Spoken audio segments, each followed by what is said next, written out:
exagérant à peine, était une fille qui avait 10 000 idées à la seconde, quand ce n'était pas 10 000 envies, comme désir en pointe ou énergie en jaillissement.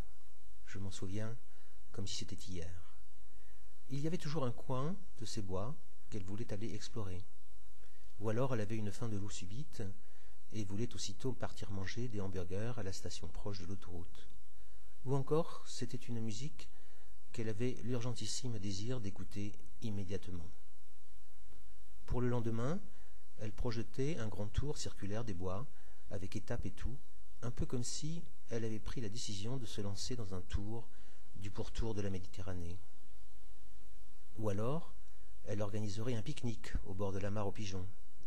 Ou bien ce serait faire un feu en plein milieu de la nuit afin de fêter je ne sais quoi. Peut-être se réveiller à la césure du jour et de la nuit pour regarder les étoiles disparaître de notre vue. À moins qu'elle préfère aller lire un livre à deux voix le long des chemins du sous-bois. Car j'ai vite découvert que tout cela, elle prévoyait de le réaliser avec moi, en ma compagnie. Que chaque fois, Robinson en était, ainsi qu'elle persistait à m'appeler. Lou avait aussi une sorte de manie, proche du jeu, qui consistait à se cacher derrière les arbres, les haies d'aubépine, ou en plein dans les broussailles.